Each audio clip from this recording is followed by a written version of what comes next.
فتنا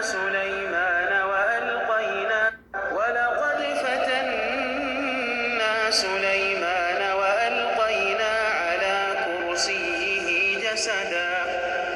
وألقينا على كرسيه جسدا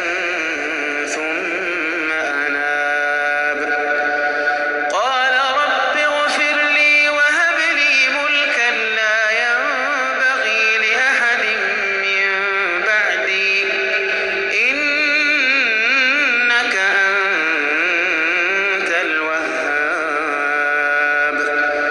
فسخرنا له الريح تجري بأمره رخاء حيث أصاب والشياطين كل بناء وغواص وآخرين مقرنين في الأصفاد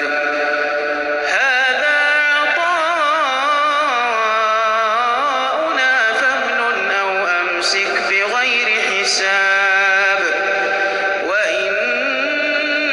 له عندنا لزلفى وحسن مآب واذكر عبدنا أيوب إذ نادى ربه أني مسني الشيطان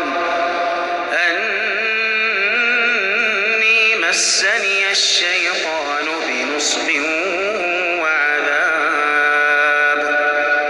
اركض برجلك هذا مغتسل بارد وشراب ووهبنا له أهله ومثلهم معهم رحمة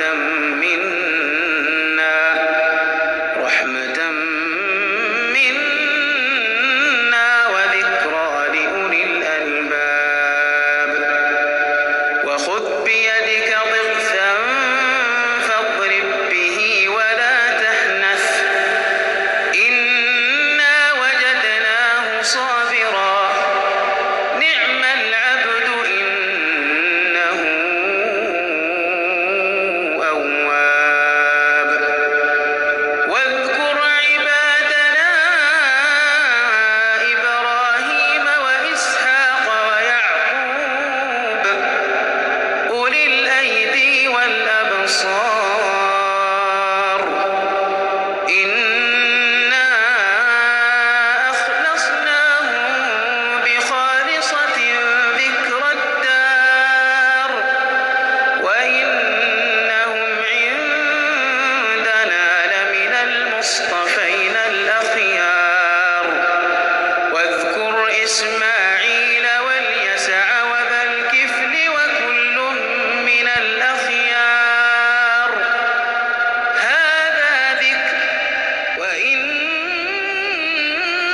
للمتقين لحسن مآب جنات عدن مفتحة لهم الأبواب متكئين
الأبصار